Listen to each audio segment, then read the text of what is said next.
Dios les bendiga, estimados jóvenes, hermanos que nos escuchan. Una vez más, bienvenidos a este su espacio, donde intentamos colocar el tema para este próximo sábado, si Dios así lo permite, y desarrollarlo de tal manera que usted pueda tener una idea concreta de este tema y así poder sacar algunas conclusiones o aportes que le van a ser de mucho beneficio para este próximo sábado.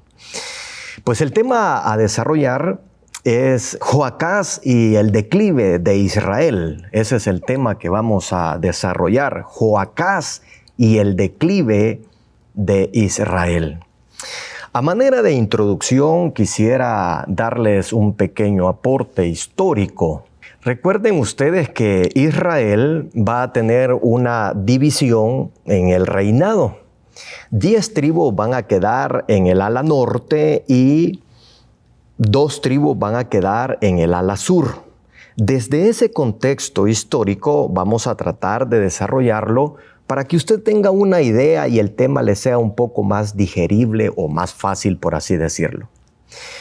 Pero nos vamos a apoyar en una cita bíblica y también vamos a pedirle a Dios que sea Él el que nos hable por medio de su palabra y que sea Él el que nos enseñe y nos instruya. Vamos a pedirle al Señor entonces que sea obrando en nuestras vidas. Señor Jesús, te damos gracias por tu misericordia y por tu bondad. Te pedimos que nos hables, que nos enseñes a través de tu palabra y que haya consejo para nuestra vida. Lo necesitamos, no solamente como tutores, sino como tus hijos y como tus siervos. Por Cristo Jesús te lo rogamos. Amén. La lectura que vamos a desarrollar se encuentra en el segundo libro de los Reyes, capítulo 13, versículo 1. Segundo libro de los Reyes, capítulo 13, versículo 1, dirá de la siguiente manera. En el año 23 de Joás, hijo de Ocosías, rey de Judá, comenzó a reinar Joacás, hijo de Jehú, sobre Israel en Samaria, y reinó 17 años. E hizo lo malo ante los ojos de Jehová, y siguió en los pecados de Jeroboam, hijo de Nabat, el que hizo pecar a Israel, y no se apartó de ellos. Y se encendió el furor de Jehová contra Israel, y los entregó en mano de Hazael, rey de Siria, y en mano de Ben-Hadad, hijo de Hazael, por largo tiempo. Mas Joacás oró en presencia de Jehová, y Jehová lo oyó, porque miró la aflicción de Israel, pues el rey de Siria los afligía. Y dio Jehová salvador a Israel, y salieron del poder de los sirios, y habitaron los hijos de Israel en sus tiendas como antes. Con todo eso, no se apartaron de los pecados de la casa de Jeroboam, el que hizo pecar a Israel. En ellos anduvieron, y también la imagen de Acera permaneció en Samaria. Porque no le había quedado gente a Joacás, sino 50 hombres de a caballo, 10 carros y 10,000 hombres de a pie. Pues el rey de Siria los había destruido y los había puesto como el polvo para hollar. El resto de los hechos de Joacás y todo lo que hizo y sus valentías no están escritos en el libro de las crónicas de los reyes de Israel. Y durmió Joacás con sus padres y los sepultaron en Samaria, y reinó en su lugar Joás, su hijo. Lo que le mencionaba al principio era en este tema, Joacás y el declive de Israel, es que hay un contexto histórico. El contexto histórico, si usted recuerda, Salomón fue el último rey que mantuvo unido a este país, a esta nación, por así decirlo, de Israel. Llega el momento en que muere Salomón y 10 tribus se van para el norte con Jeroboam y 2 tribus se van para el sur con Roboam. Cuando hablamos de Israel, nos referimos a las 10 tribus del norte. Por lo general vamos a encontrar 10 tribus que siempre van a estar lejos de la gracia y la misericordia de Dios y siempre van a hacer el pecado delante de Dios. Resulta que Joacás es un rey de esta dinastía, hijo de Jehú. Jehú, lo mismo, va a seguir esa línea de los reyes de Israel que deciden quedarse en el norte, estas 10 tribus, y desechan el templo que se encuentra en Jerusalén, desechan el templo que se encuentra, que fue construido por Salomón, y vienen estos reyes, en el caso de Jeroboam, toma la decisión de hacer lugares de adoración para que la gente del norte no llegara a Jerusalén a adorar. Y ese fue un problema, por así decirlo, un problema político que ellos tuvieron entre el reinado del sur y el reinado del norte. Este problema se acrecentó a tal punto que los que vivían en el ala norte, las 10 tribus que vivían en el ala norte, comenzaron a generar ellos los lugares de adoración y a construir imágenes y hacer lugares altos donde se cometían todo tipo de pecado y lo último que hacían era adorar a Dios. Jehú, el padre de Joacás, va a ser un rey que va a tratar de hacer las cosas un poco mejor que sus anteriores. Viene Jehú y elimina parte de la idolatría. Pero en esa parte de idolatría que elimina, también elimina el culto a los dioses paganos. Pero deja todavía una parte interna que era la adoración a los becerros de oro. Jehú, él tenía un conocimiento claro que eso no le agradaba a Dios, pero él se mantuvo. Entonces, si usted ve, es un pecado estructural. Un pecado que viene desde Jeroboam, estamos hablando más de un siglo, aproximadamente unos 120 años. Y ese pecado va a ser heredado a los reyes venideros.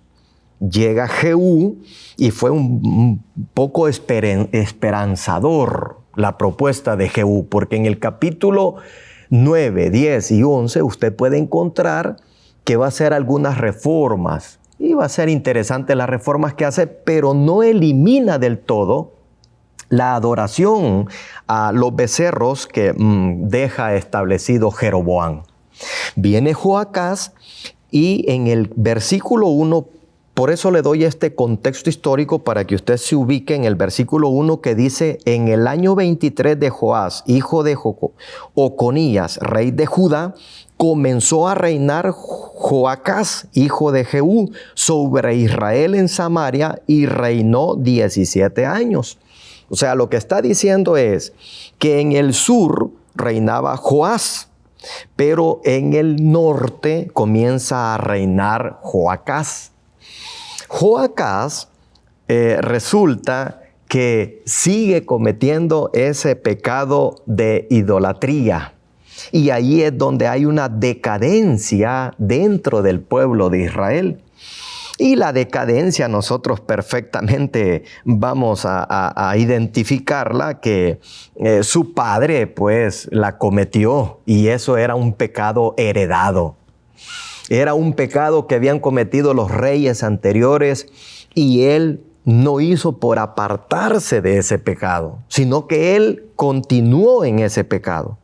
En el versículo 2 claramente lo va a decir: él hizo lo malo ante los ojos de Jehová y siguió en los pecados de Jeroboam, hijo de Nabat, el que hizo pecar a Israel y no se apartó de ellos.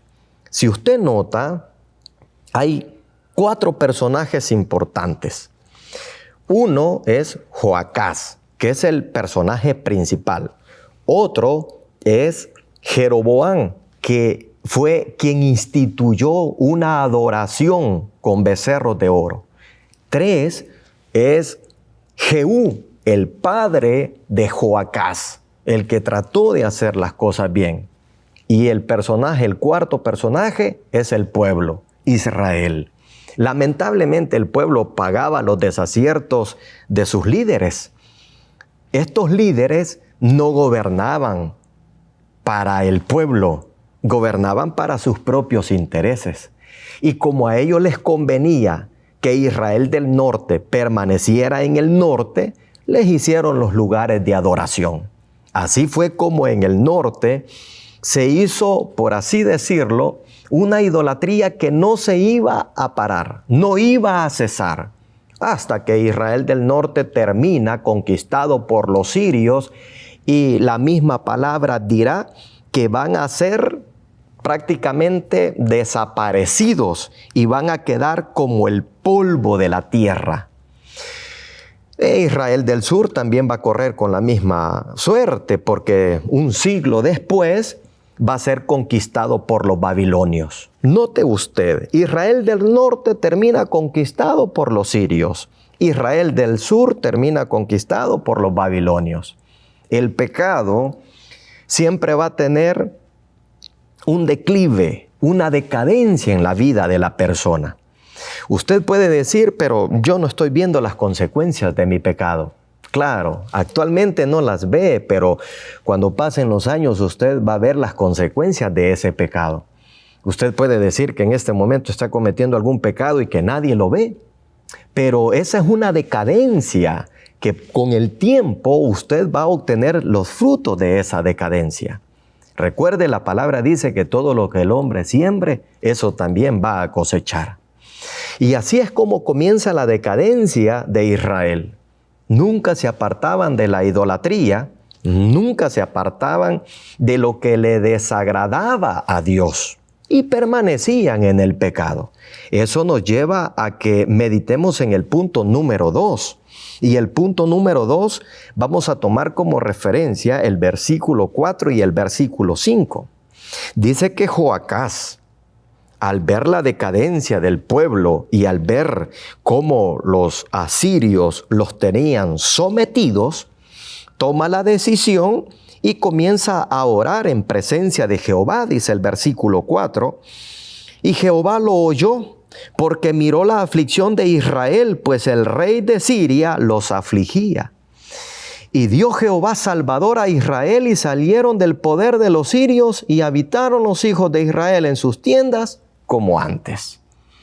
Mire lo que hace Joacás. Eleva un clamor delante de Dios. Y él reconoce y él dice, bueno, el único que nos puede librar acá es Dios. Lo que tenemos que hacer es arrepentirnos y buscar la misericordia de nuestro Señor. Y efectivamente, Dios escucha la oración de este rey. Ya hemos dicho que la nación iba en decadencia, iba a pique, porque el pecado que el hombre comete lo lleva a los niveles más bajos de inmoralidad y no se da cuenta. Pero este gobernante logra levantar el vuelo y logra decir, oigan, estoy cometiendo algo negativo. Clamemos a Dios y que Él sea el que nos rescate. Y nosotros sabemos perfectamente que al Dios que nosotros servimos, Él no cierra sus oídos al clamor de su pueblo. Y podemos leer citas de referencia como en Salmos capítulo 30, versículo 5, donde vamos a encontrar que la ira y el furor de Dios serán por un momento, pero Él se moverá a misericordia. Por la noche vendrá el llanto, pero por la mañana vendrá la alegría. Encontramos también citas en Lamentaciones capítulo 3, versículo 32. Encontramos Joel capítulo 2, versículo 13. Encontramos en Miqueas capítulo 7, versículo 18. En Nehemías capítulo 9, versículo 17. Y vamos a encontrar cómo Dios se mueve a misericordia cuando nosotros clamamos de lo más profundo de nuestro ser. Joacás sabía que iba en declive y él logra razonar y él dice, no, momento, voy a orar a Dios. Y en presencia de Jehová dice, y Jehová lo oyó. Escuche esto, qué importante es. Dios siempre escucha el clamor y Él lo escucha porque Él sabe que nosotros buscamos salida en esos momentos de tribulación y la misericordia del Señor es eterna y perdura para siempre. La oración de Joacás es escuchada y los libra de la mano de los sirios. Pero vamos a encontrar en el punto número 3 la terquedad de la idolatría. La terquedad de Joacás. Y eso me hace recordar que cuando vienen los días buenos, nosotros alabamos el nombre del Señor. Pero cuando vienen los días malos, como que nos olvidamos de Él. O quizás en algunas ocasiones podríamos decir, no, yo no me olvido, hermano. Yo no me olvido. En todo tiempo yo siempre busco de Dios. Y yo trato de hacer lo bueno delante de Dios. Pero quizás somos como Joacás, que trató de hacer algunas cosas buenas, pero siempre quedó el pecado de la idolatría dentro de él. Y eso estaba llevando a la nación a que fueran castigados de parte de Dios. Vea cómo la terquedad del ser humano, cuando viene la abundancia y se sale de la aflicción, la gente dice, hoy tenemos paz y estamos libres, estamos a gusto, estamos tranquilos, y ahí todos se olvidan de Dios. Y Joacás resulta que en el versículo 6 dice, con todo esto, dice, sabiendo de que los sirios los tenían sitiados, los tenían continuamente en guerra, los tenían como el polvo de sus pies, aún así, él clama y Dios lo libra, pero en lugar de volverse de todo corazón a Dios, ¿sabe qué es lo que hace? El versículo 6 lo dirá. Con todo eso, no se apartaron de los pecados de la casa de Jeroboam, el que hizo pecar a Israel. En ellos anduvieron y también la imagen de Acera permaneció en Samaria. Dios les hizo un bien y los libró de los sirios. Pero aún librándolos de los sirios, ellos no se apartaron de la idolatría. Vea cómo somos nosotros los seres humanos de injustos. Pedimos que Dios intervenga en nuestras necesidades, en nuestros problemas, y Dios interviene. Pero nuestra terquedad como personas, como seres humanos, siempre nos llevan a esos lugares bajos de pecado y de maldad. Es momento que reflexionemos. Es momento que recapacitemos. Recuerde usted que Dios le dio un Salvador a este pueblo. No menciona qué Salvador fue. Algunos estudiosos dicen que fue el mismo Joacás. Otros estudiosos dicen que, un sirio le dio la libertad. Otros estudiosos dicen que fue el nieto de él quien libertó al pueblo de los sirios. Pero sea quien haya sido, tuvieron la libertad, tuvieron lo que estaban pidiendo. Pero se olvidaron de Dios. No quitaron el becerro de oro, no quitaron aquella imagen que tenían ahí, no la quitaron. Y se olvidaron de Dios, nuevamente se olvidaron de Dios.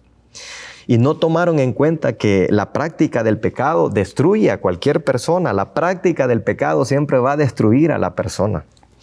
Y eso me lleva a meditar en Romanos capítulo 2, y lo voy a leer textualmente. Romanos capítulo 2, versículo 4, que dirá de la siguiente manera.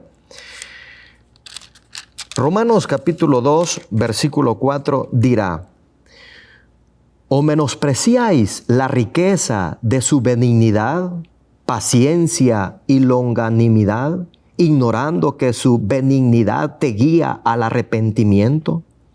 Pero por tu dureza y por tu corazón no arrepentido, atesoras para ti mismo ira para el día de la ira y la revelación del justo juicio de Dios. En muchas ocasiones nosotros como que quisiéramos ignorar que la misericordia de Dios ahí está. Y nosotros creemos que la práctica de lo que estamos realizando, pues nadie me ve, aquí estoy tranquilo. Aquí pues puedo hacer lo que se me dé la gana. Siempre me ha dicho el líder que Dios me va a castigar. Hasta la fecha Dios no me ha castigado. Siempre me dice el pastor de que Dios me va a castigar. Y miren, aquí estoy. Yo he hecho todo lo que he querido y sigo haciendo lo que quiero. E incluso, hay algunos jóvenes incluso que sirven y están sirviendo y tienen pecado oculto. Y hay quizás servidores a nivel general en nuestras iglesias que están sirviendo y tienen pecado oculto. Y creen que nadie los va a ver nunca, que no va a pasar nada, que nunca les van a alcanzar los frutos de ese pecado. Pero no se están dando cuenta que el pecado destruye y los va a hundir en una decadencia y los va a terminar y los va a reducir a un bocado de pan, como dice la Escritura. Joacás tenía un linaje que habían cometido pecado. Él pudo haber dicho: hasta aquí llegó el pecado de los reyes anteriores, yo quiero hacer la voluntad de Dios. Pero no lo hizo. Solo en el momento de aflicción clamó a Dios. Cuando Dios le responde, se vuelve nuevamente a olvidar de Dios. Vea qué tremendo Joacás. Y vuelvo y repito, en muchas de las iglesias hay bastantes Joacás. Porque cuando necesitan de Dios, claman a Dios. Pero cuando Dios les responde, se olvidan de Dios. Y creen que pueden engañar al líder, y que creen que pueden engañar al supervisor, al pastor, y creen que pueden engañar a todo mundo. Pero dice la Biblia, no nos engañemos. Dios no puede ser burlado. El pecado te llevará a la decadencia, a la ruina, a la perdición. El pecado es como una droga, que el que comienza a consumirla, esa droga te va debilitando, te va terminando, te va acabando. Tu cuerpo va quedando solo la sombra de lo que un día fuiste.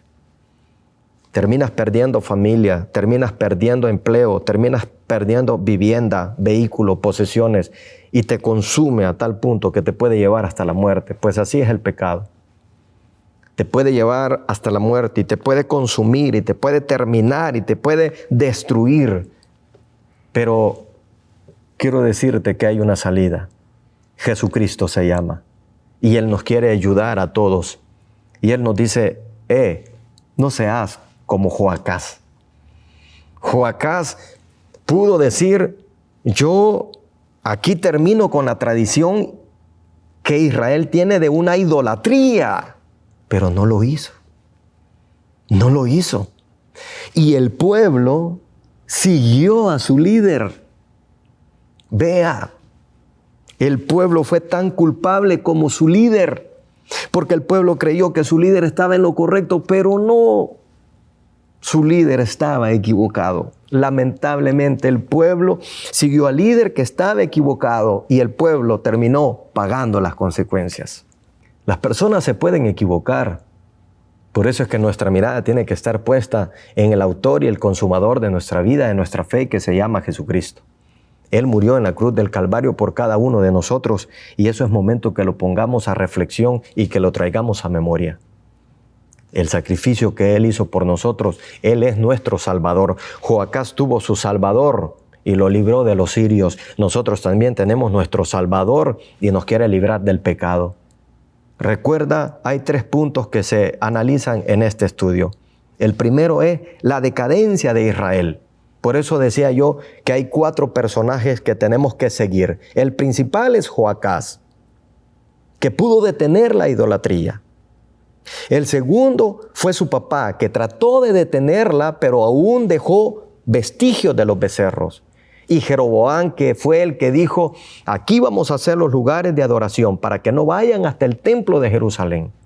Se equivocaron, todos estos líderes se equivocaron. Y el cuarto personaje es el pueblo, quien siempre va a pagar las consecuencias. Las malas decisiones de un líder, el pueblo paga las consecuencias. Entonces, el punto 1 es la decadencia de Israel. El punto 2 es el clamor que Joacás levanta y la misericordia de un libertador. Y el punto 3 es la terquedad de la idolatría. Siempre el ser humano tiene esa terquedad de volver y devolver al pecado. Es tiempo que comprendamos que Dios nos quiere lejos del pecado, porque los que vamos a sufrir somos nosotros. Espero les sirva este pequeño análisis para que compartamos juntos este sábado el estudio de este tema tan precioso que nos corresponde. Que el Señor les bendiga, queridos jóvenes. Adelante, Dios tiene mucho para nosotros.